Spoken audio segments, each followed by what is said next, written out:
So the time is 7 o'clock, and I'm going to kick off the Sanborn Regional School District public hearing. Let's rise for the Pledge of Allegiance.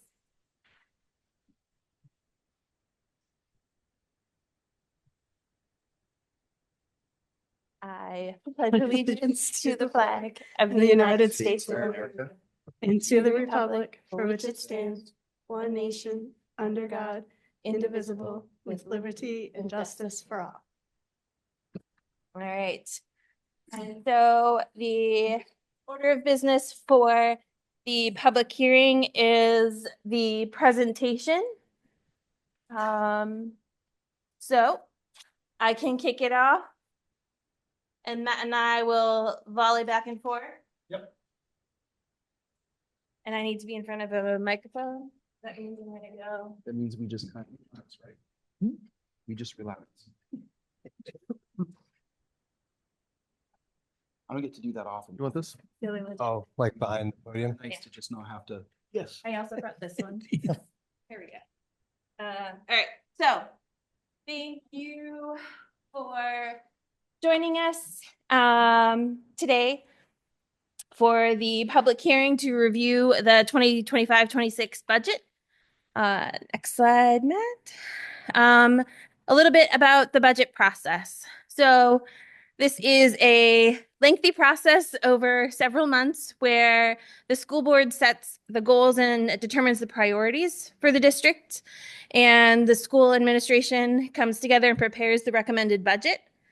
The superintendent, Tom, who's here, presented the budget to the school board and the budget committee in a joint meeting.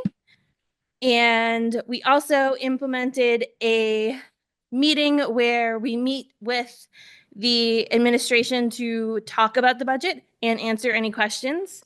But there is also an opportunity for us to submit written questions to the administration, and they provide answers.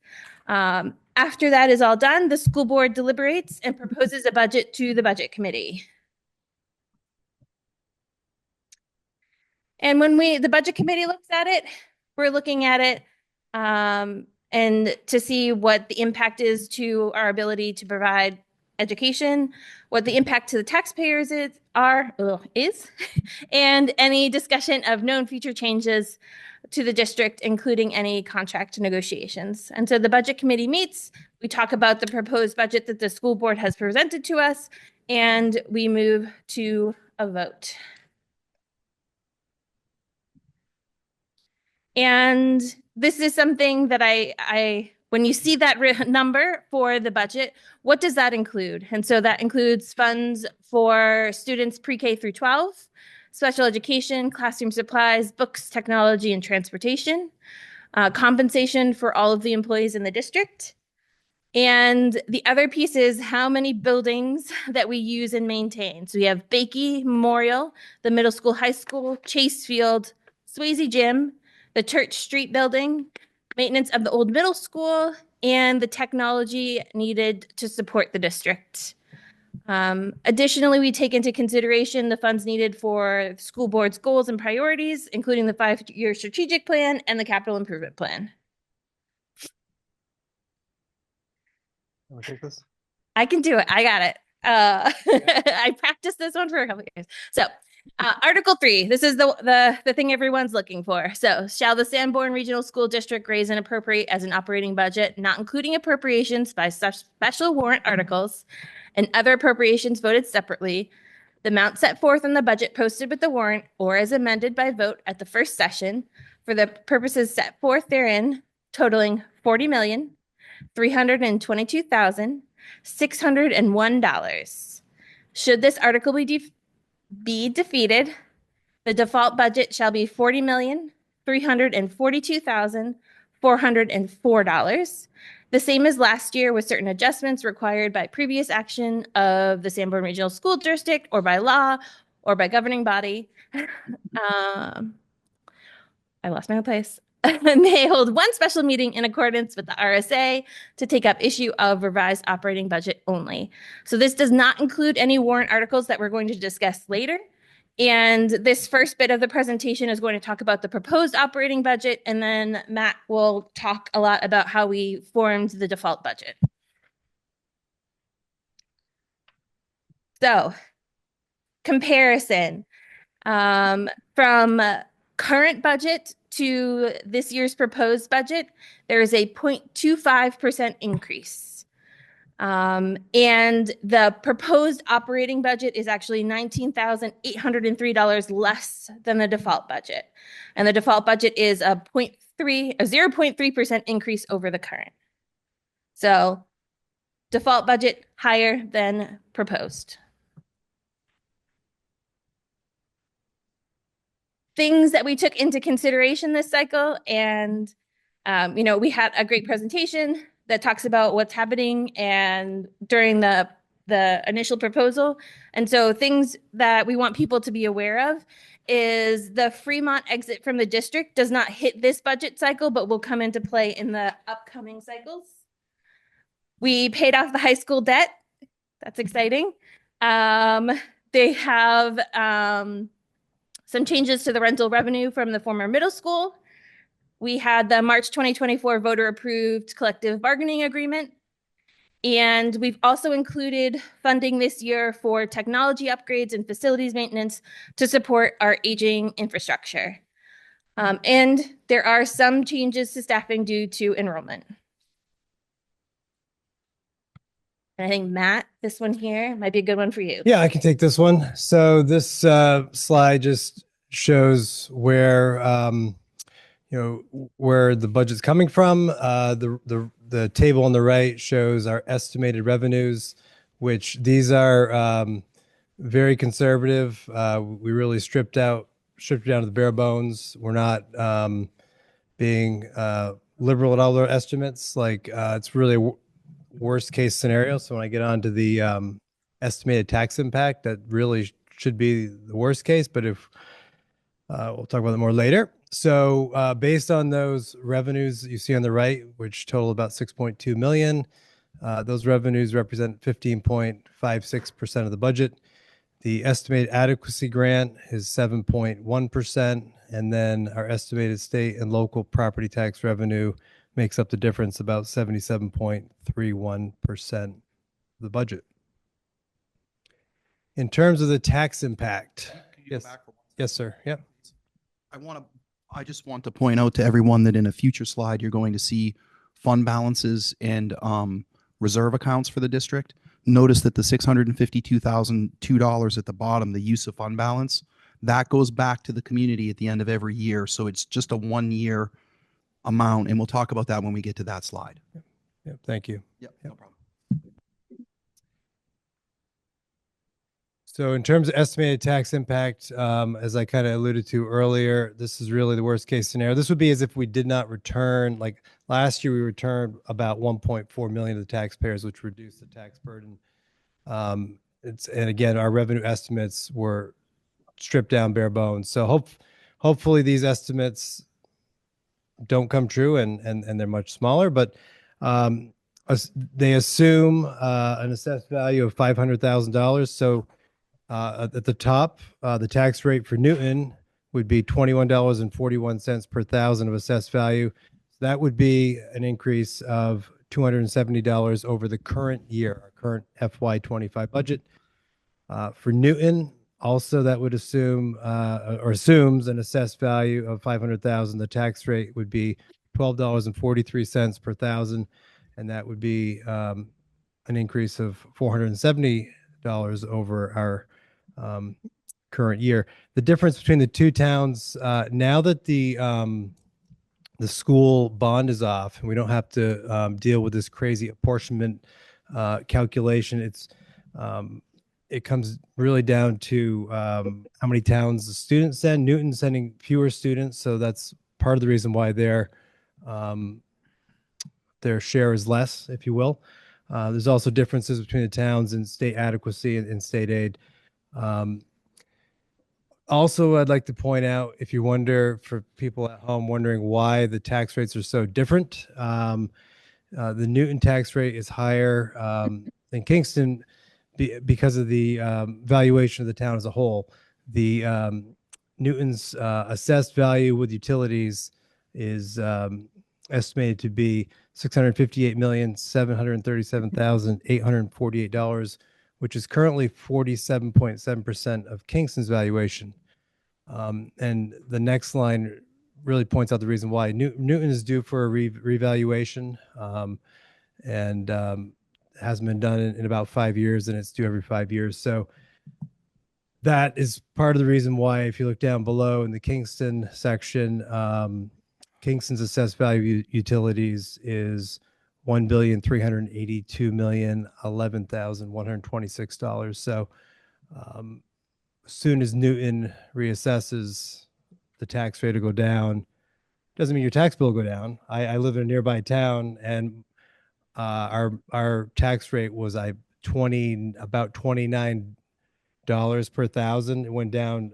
It was cut in half, but my tax bill went up because they reappraised my property double what it was worth. So it's a numbers game. Your tax rate can go down, but if your appraisal goes up, it washes out. But just kind of wanted to point that out if people are wondering why the tax rate is so much higher in Newton.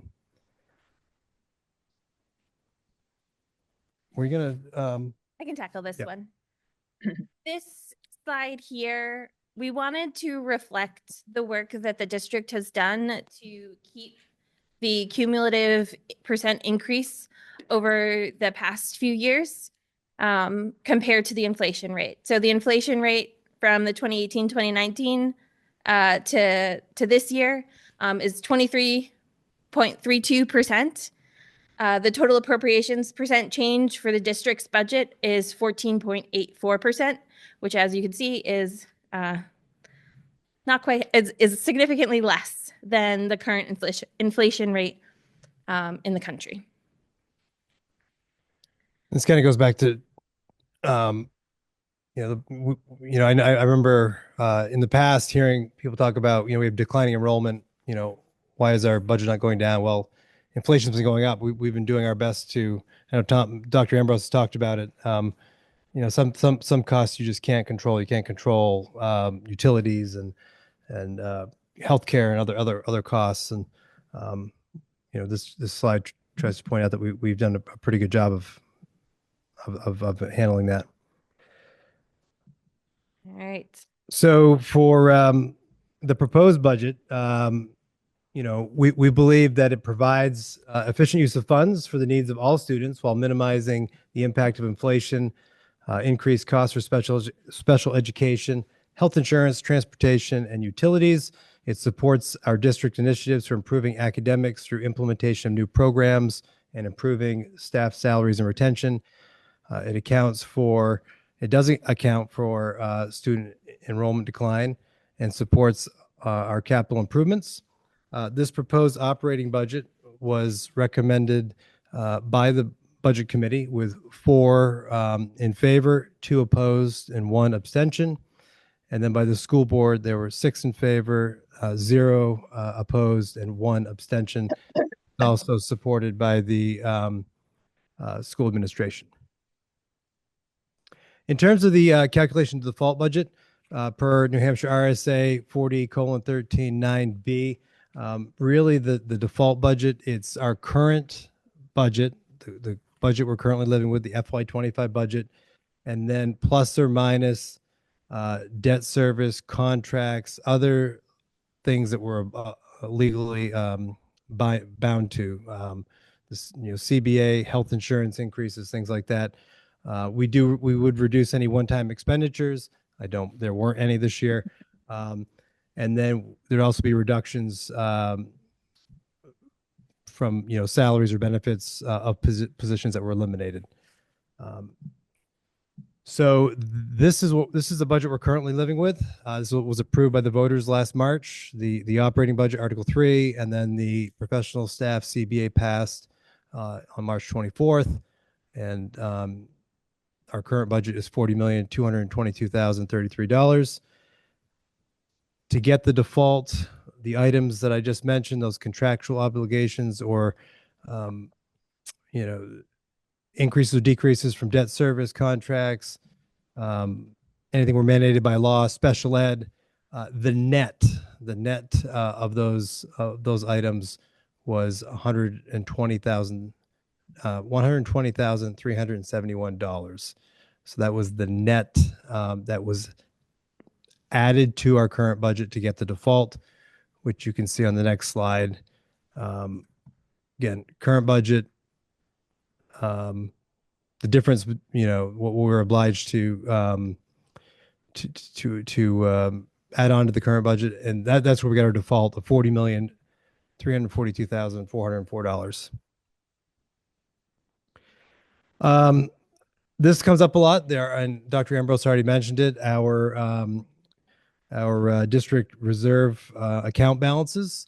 It should be noted, and we can discuss it more later, but these have specific uses. They cannot just be used for any expenditure. That's why they have the titles they do. And they also, it's nothing that the district can just spend on whatever they want. It's actually, it requires school board approval, just in case people at home are wondering.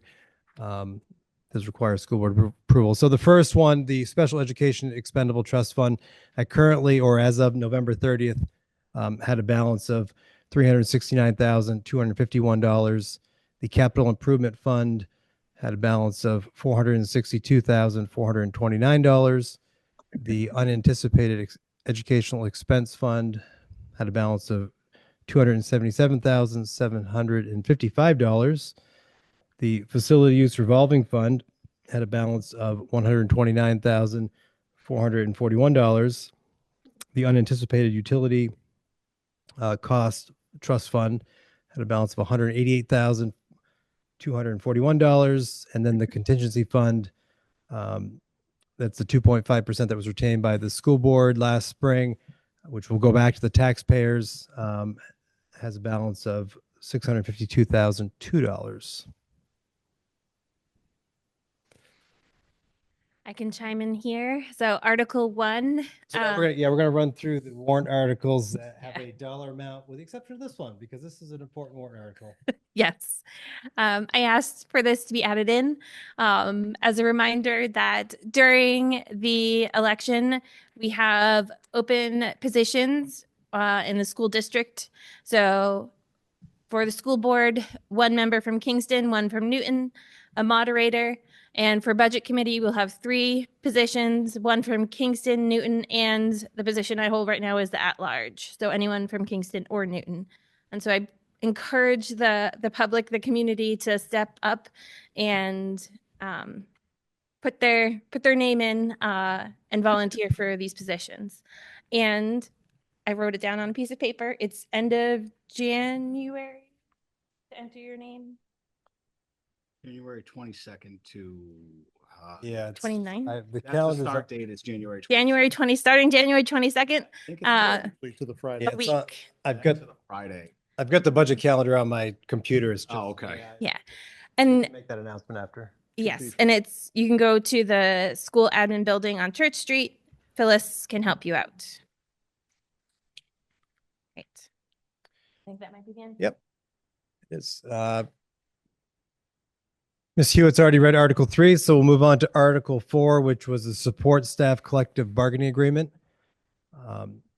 This article states, shall the Sanborn Regional School District approve the cost items included in the collective bargaining agreement for the support staff reached between the school board and the Sanborn Regional Education Association, which calls for the following increases in salaries and benefits at current staffing levels for the 2025-2026 school year, $178,140. For the 2026-27 school year, $108,116. And for the 2027-28 school year, $114,145. And further to raise and appropriate the sum of $178,140 for the 2025-2026, such sum representing the additional costs attributed to the increase in salaries and benefits required by the new agreement over those at current staffing levels. The tax impact of this article would be 7 cents per thousand for Kingston and 12 cents per thousand for Newton. Article 6, is the administrators collective bargaining agreement. Shall the Sanborn Regional School District approve the cost items included in the collective bargaining agreement for administrators reached between the school board and the Teamsters Local 633, which calls for the following increases in salaries and benefits at current staffing levels over the amount paid in the prior fiscal year. This is a one-year agreement. So for next year, 2025, 2026, it's salary increases of $26,818. And further to raise and appropriate the sum of $26,818 for the 2026, 2025, 2026, such sum representing the additional costs attributed to the increases in salaries and benefits required by the new agreement over those of the appropriation at current staffing levels. The tax impact of this article is 1 cent per thousand for Kingston and 2 cents per thousand for Newton. Matt, that had a typo in it. It did? Yeah. See where it says the sum of and it writes Oh, out the that word? 3 is still there. I am sorry. That's, I just wanted to let Thank you. I was You just know texting what? that. Yeah. I noticed that last time, and thank you. No problem. It's correct on the warrant. Oh, okay. It is, yeah. Yeah. Okay. Good catch, Mr. Guide. Article 8, Special Ed Expendable Trust Fund. Shall the Sanborn Regional School District raise and appropriate up to $250,000 to be placed in the Special Education Expendable Trust Fund previously established? This sum would come from June 30th fund balance available for transfer on July 1st instead of returning the money to the community to offset taxes. No amount to be raised from additional taxation. So the tax impact, 0 cents for each town. And then Courtney, would you like to go over next steps before we take questions? Yes. So next steps are February 5th, deliberative session. We're going to review the budget again, budget committee and school board, along with the administration. And then voting will be March 11th from 8 to 8, and Kingston at Swayze Gym and Newton at the safety complex. All right. And that is the end of our presentation this evening. I want to open it up to any public comment or question. Welcome. Step right up. Name, town. Please, when you do your intro. Cheryl Gannon from Kingston. Thank you for the presentation. Am I allowed to ask questions or just make comment? I think it's comment, and then if you have a question. Fire away. Yep. It's okay, Cheryl. Just Okay. try to answer you, but we might have to look things up. Okay. On page 7, the budget considerations.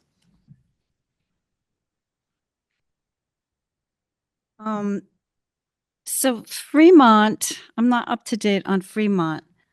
I know that they've changed the agreement or have not signed a new agreement. So currently in the high school, do we have Fremont students in all 4 grades? Yes.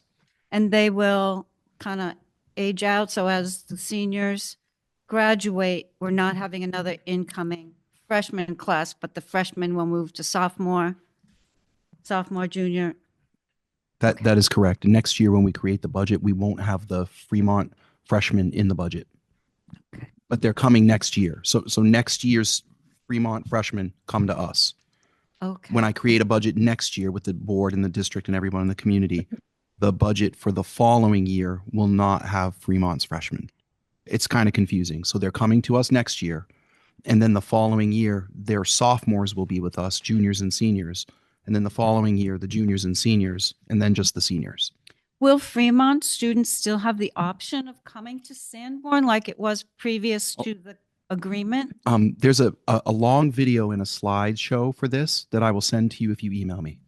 but I'll answer the question. Is it on if the website? Could I access it? it may be, but it was done last January. Micah did a wonderful presentation explaining what was going on, so I can send you all that information. But the answer is, they would have to pay the non-resident tuition rate, not a special reduced rate, because they send us all of their students. Right. So they would have to petition us like any other non-resident student after the agreement expires. Okay. And Cheryl, on the next page, page 8, that tuition line, that's the Fremont tuition for next year. Okay. For the 4 grades of students coming.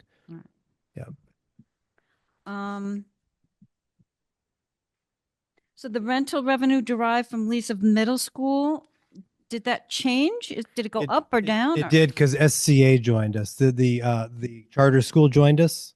So they're paying about $6,500 a month rent. And the SLC, the other school, they're paying close to $13,000. We're generating about $19,000 a month in revenue from rent. And that revenue, is that kind of reserved to pay for any improvements and maintenance? It's only for that. It goes into our one of the funds that we showed, the facility use revolving fund. It only goes into that, so all that money goes into our facilities. That's the only place it can go. Thank you. The collective bargaining, I see here it says the professional staff, but it doesn't have the administrative staff. But That was that for the current budget? Well, What it page was was that?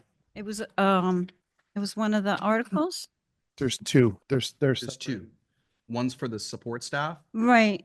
That would include secretaries and paraprofessionals. Okay. And the other one is for the administrators. And the administration's only a 1-year contract? 1 year. So will that come up again next year and every year it comes up? Well, no, not necessarily, but this time we did because we needed to do a 1-year deal to do further negotiations. Okay. And then changes in staffing due to declining enrollment. Do you have the enrollment numbers and how it changed from last year and how many teachers? Yep, that's all in the budget slides that we presented back in November. Is that available on the website? Yep. Okay. Or if you need something, you can email us. We'll Yeah, get it to you. we'll- I looked today in budget and I had budget minutes. Mhm. Would it be under the administration or budget committee? I didn't see it in the budget committee. We're happy to help you. Just give us a call. You could even come in. We'll show you everything, but it's all on there are videos and meetings that we discussed all of those things already. If you have any trouble, let me know. Yep, we're happy to help you.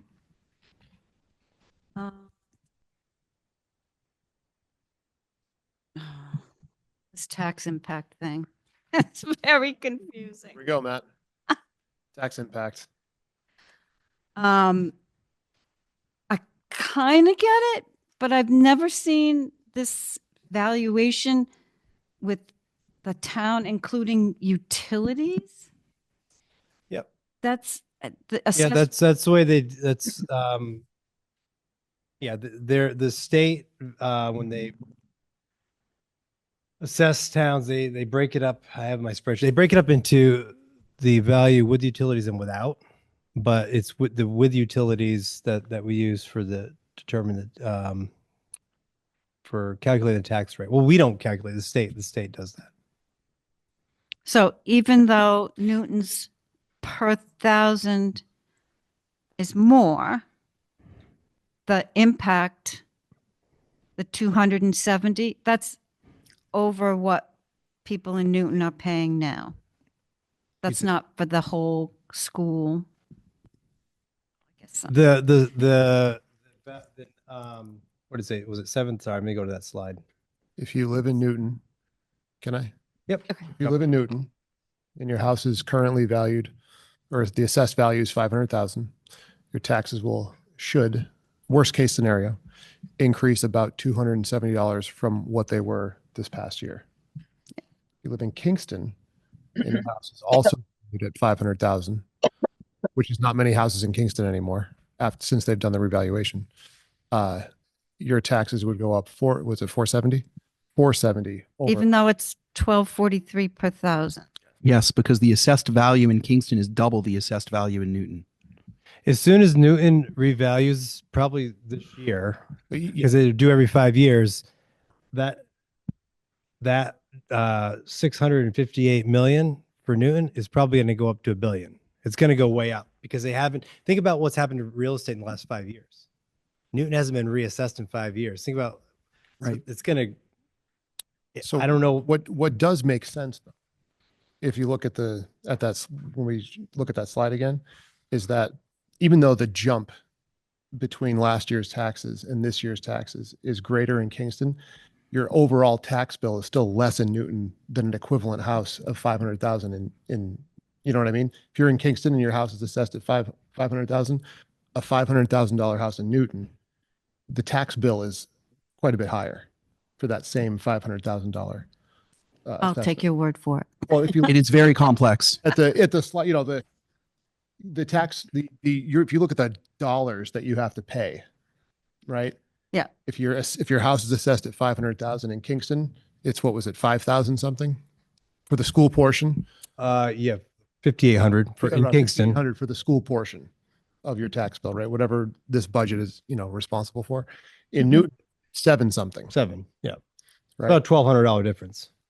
Okay, yes, because in the past, Newton always came up more than Kingston, and it was confusing then, and I think that just to be transparent, the reason why is Kingston got revalued and Newton didn't.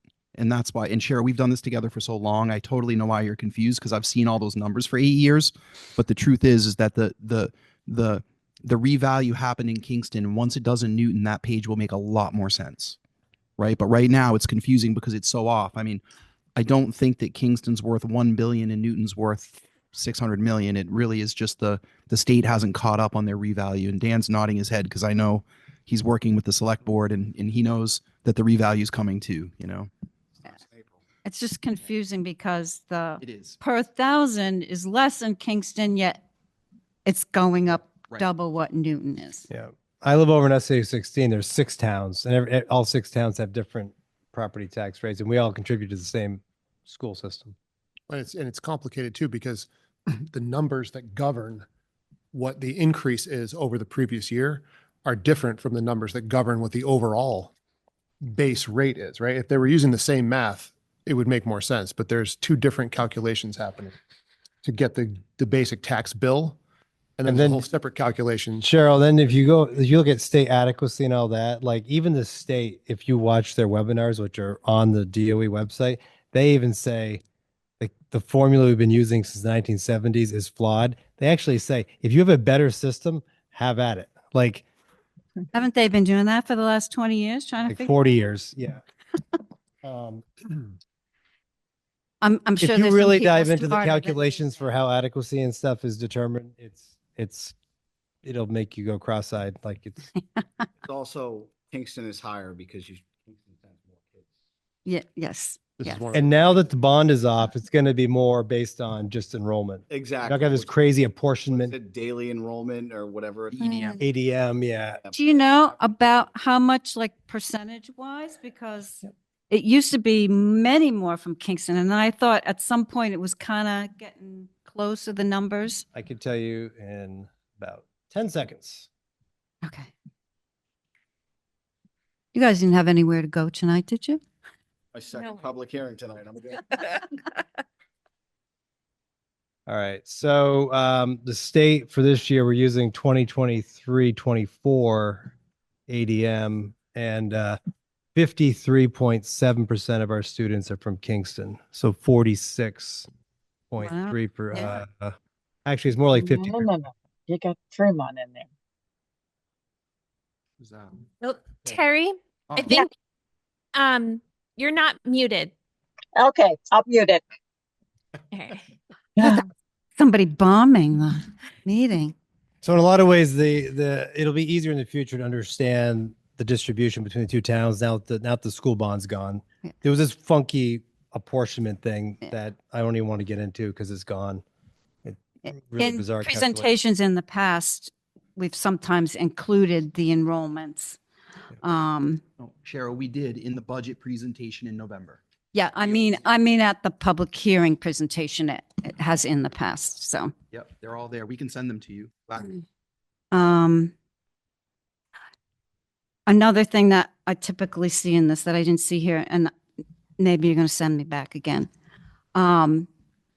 Historically, how much money was given back last year? How much money was given back to Last the year, I can give you the taxpayers? exact dollar amount. It was about 1.4 million. 1.4. So again, if we can do that again this year, then, I'm not going to say what's going to happen to some of those tax increases, but they're going to go way down. And so the article that's requesting some funds up to 250,000 to the special ed expendable trust.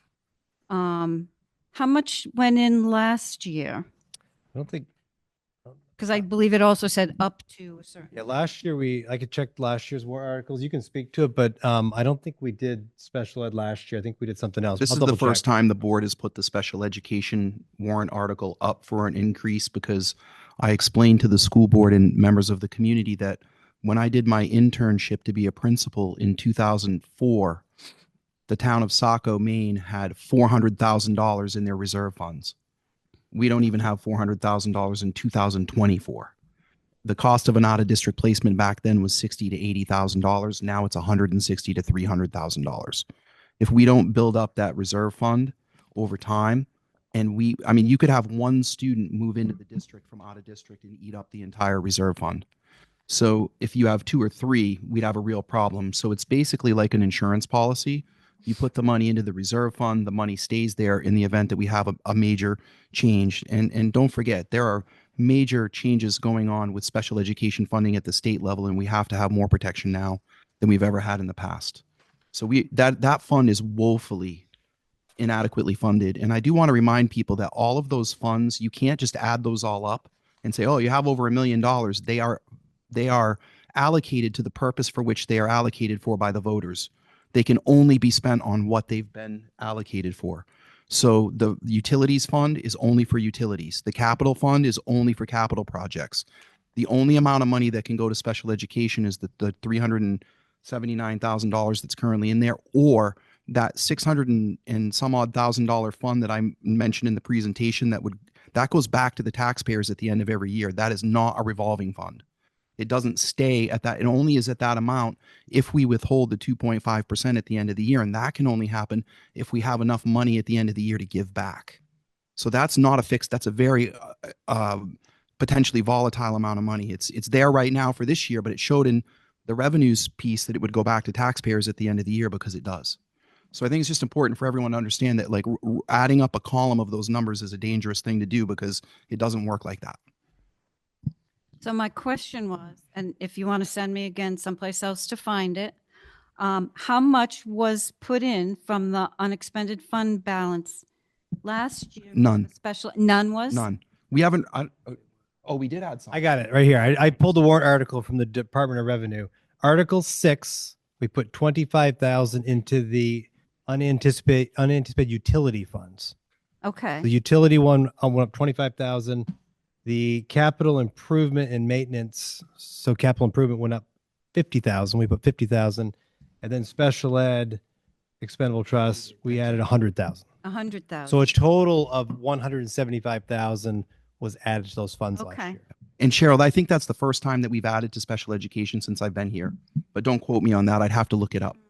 Yeah. Special education revolving fund has not been adjusted very much. And we don't really know how much you're going to put in there because you have a cap on it. Well, When that's do you decide how much you're going to put in? Like you're saying, we really should have more in there. Yeah, Would I it mean- be- you anticipate if there's enough money left over, you would put that 250,000 in there? yes. If the warrant article passes, the first 250,000 that's retained at the end of the year would automatically go into the fund. Okay.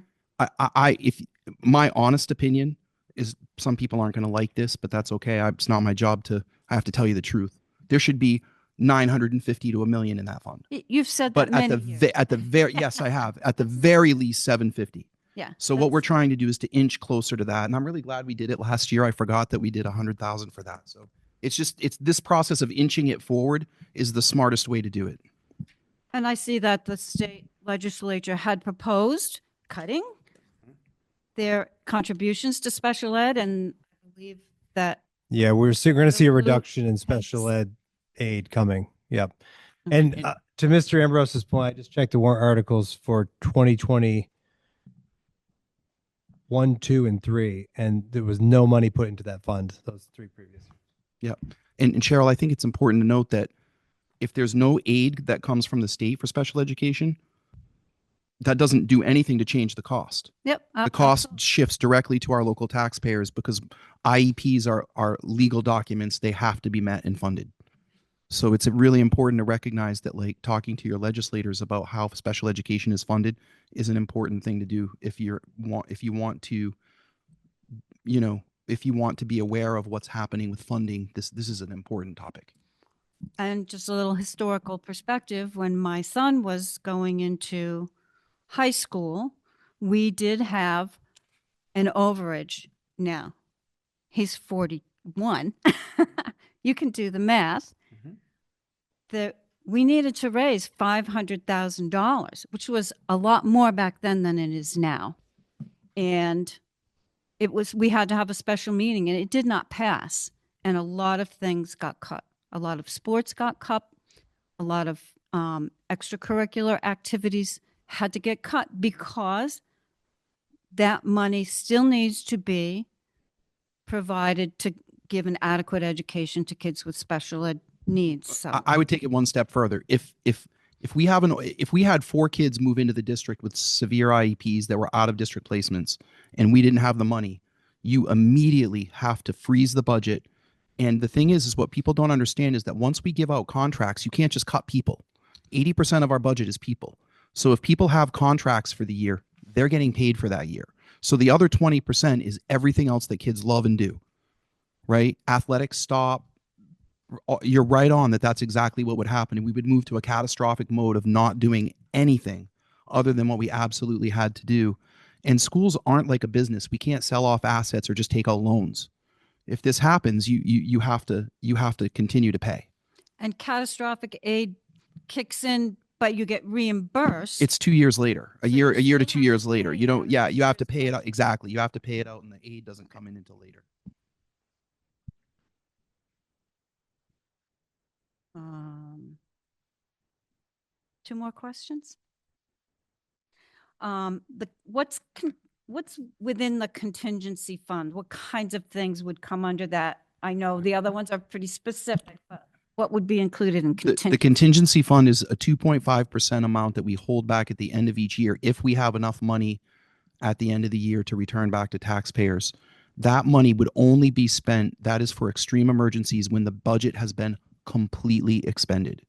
So if we spent all 40,200,000 and some odd $1,000 and if we had a major special education emergency, then we'd have to have a special meeting.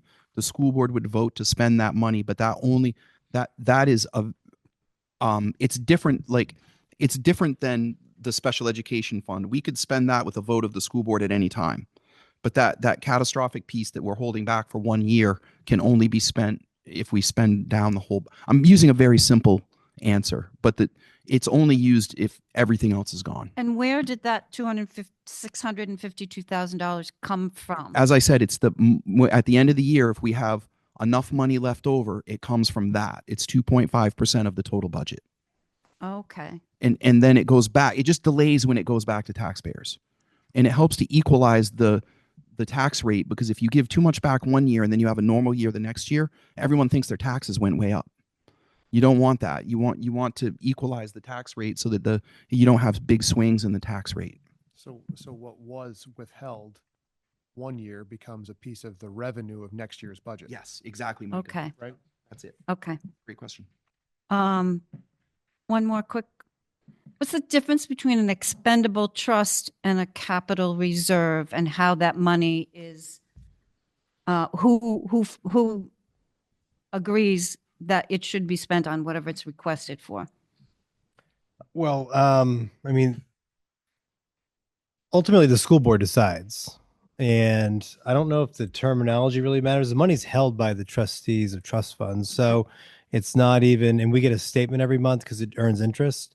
So, I mean, ultimately when those funds were created, I know, and Micah can agree because it's in our monthly finance meetings. There's the wording that was in the warrant article that created those. It states exactly what they can be used for, and it requires school board authorization to spend them. I could share the language with you. It's, but you know, typical, like special ed, it has to be a special ed Yeah. expenditure. Utilities have to be spent on some kind of utility, oil, electricity. So it's basically an expendable trust or a capital reserve is a pool of money that you're putting aside. For a rainy in day. case Yep. something Roof catastrophic collapses. We happens. need $500,000 and we don't have it. Well, there, hopefully it's in the capital reserve. That's the thing. If there's a lot of money in the special education one and there's none in the facilities one, that doesn't necessarily, you can't transfer You lines can't to transfer. lines, Right. That you cannot And transfer. not just because of some, ethereal reason, but because our permission as a board and as a district to actually allocate that money is founded in the warrant, right? Right. It's voted on. Because Yep. specifically the voters approved it for that purpose. That we can't use it. It's just the terminology, expendable fund versus. Yeah, they really function exactly the same, but it's important to note that the capital one for the facilities is where the rent from the what we now call the Sockwell building, the old middle school, that's where that rent goes. So some of them generate money throughout the year and other ones don't. They're stagnant. They only get funds from the year-end balance. And we have no more expenses for the seminary building. No, it's not ours anymore. It's sold. It's totally sold and paid off. Finally. Yep. The only thing we have expenses for is the Swayze gym. My son was one of the students who dug the, the hole for this building. So he was the last class that graduated from the seminary. So he never came to this building, this so-called new building. Just one more question and you can decide whether or not you want to answer it. Just wondering why the budget committee was not unanimous, or there was two people that disagreed and one abstained from. If you this could, budget. Cheryl, you could watch the video for that from the meeting in November or December. There's a video where they go into detail about that. Okay, so that was a budget If committee you meeting? Yeah. if you go to YouTube and do SRSD budget committee, it's going to come right up and it'll be one of the first ones.